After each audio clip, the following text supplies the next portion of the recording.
Howdy, everybody. I'm here for another review, and yes, if you can't tell by my clothing, it is another Western. No, I will not be talking like this the whole time. Do not worry.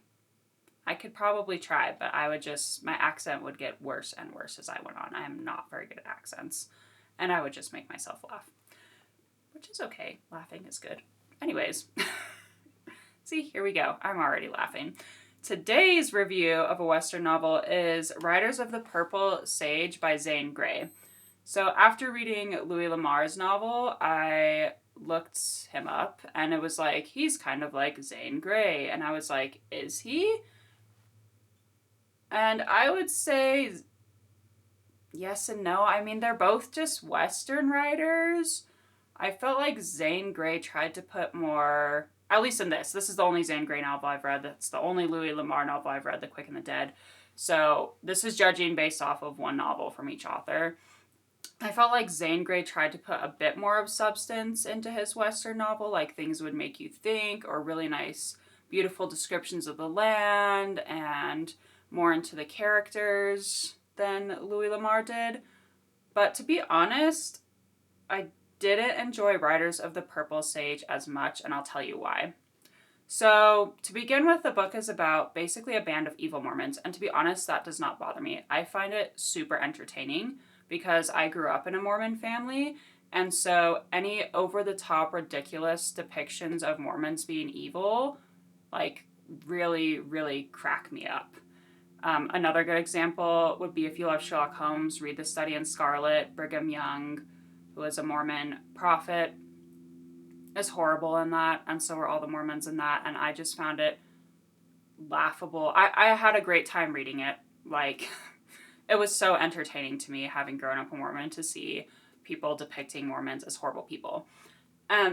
That being said, I'm not saying that all Mormons are great people. There are good people and horrible people in every single religion on the earth, no matter what it is. So don't take that as me saying that all Mormons are evil or they're all great people, and this depiction was just hilarious because it's so bad. Because, yeah, there's bad people in every religion. I am 100% aware of that. Anyways, but that's just like part of the backstory, is that it's a bunch of evil Mormons trying to take this woman's land away from her because she's friends with non-Mormons.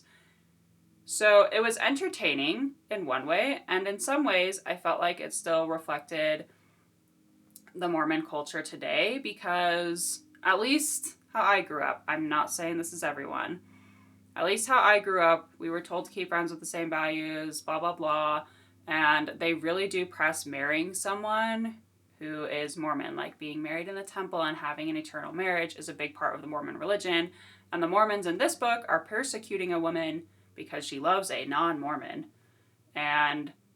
But it could also just be, because she's a woman in the 1800s who has lots of money, and that made men upset. So I like the premise of it. It was very good at the beginning. It was super interesting. And then the middle happened, and I felt like in the middle, the Mormons were just stealing all of the lady's cattle and stuff, and like her riders who were supposed to protect the cattle were just dying all over the place, and no one did anything about it. And I was like, really? Like, she would have a moment of emotion, like, my cattle are stolen, I'm so sad. Moving on. And I was like, no, that's not how you react. That's not what you do. And that drove me insane. So I felt like the middle of the book was super boring.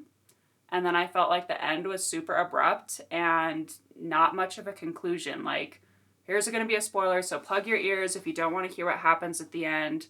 I'll give the thumbs up when it's all good. At the end of the novel, the good guys just run away, basically, and the evil Mormons get to keep everything that the lady owns. And that really annoyed me, because just stand up to them. Okay, I think the spoiler's over now. Yes, the ending upset me.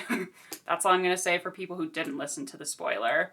And that is why I didn't like Riders of the Purple Sage as much as Louis L'Amar's The Quick and the Dead. Mostly because of the middle, though, because I know in real life, not every story ends happily, and actually some of my favorite books have either ambiguous endings or not so happy endings.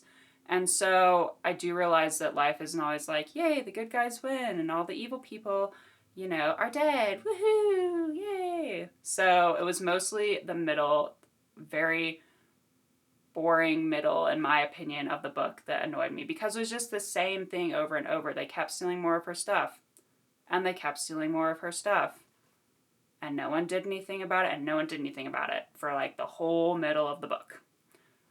That being said, it was still really well written, and it had nice descriptions of the land and how beautiful it was and like untamed wilderness, and I really enjoyed that, because I would just love to zip into a time machine back in time just to see what the land looked like. Like, I don't even need to see any important historical events happening. I just want to see what everywhere looked like when there weren't people with buildings living there. And that's that. So I would still maybe suggest it if you like Westerns. It is Zane Grey's most famous novel, I believe, and it was still interesting. And like I said, the depiction of Mormons in it just made me laugh. Like, I was having a good old time, like a jolly time laughing about it. It was fantastic, in my opinion. That being said, this was Riders of the Purple Sage by Zane Grey. Not sure if I would suggest it. Maybe if you really like Westerns, like that is your jam, I would suggest it. Otherwise, maybe pass on it. And today's question, because we've been doing Westerns the last two, are actually, what are your favorite Western movies? And my two favorites are Rango. I love Rango. I love the characterization. I love the people. The animation of Rattlesnake Jake, and I believe it's Bill Nighy who voices him. Freaking amazing. One of my favorite characters ever in a movie is Rattlesnake Jake. And then my second one is The Good, the Bad, and the Ugly with Clint Eastwood. It was just so well written, so well done, so well performed by everyone who is in the film. And it is just like a classic Western story. And I would 100% suggest both of those videos or movies, Rango and The Good, the Bad, and the Ugly. Thank you so much for listening. I hope you enjoy my book reviews. Comment down below, what is your favorite Western movie? And if you haven't seen one, just go out and pick a random one. Oh, also, I just have to add really quickly, Django Unchained. I really like Django Unchained. So that's 3. Tell me what your favorite Western movie is. And like I said, if you haven't seen one, go out and pick a random one and watch it and see if you enjoyed it or if you thought it was a piece of crap. And thank you so much for watching. Subscribe. I try to post videos every Friday. And I don't know, howdy y'all is what they say when they come in. What do they say when they leave? Bye, little lady.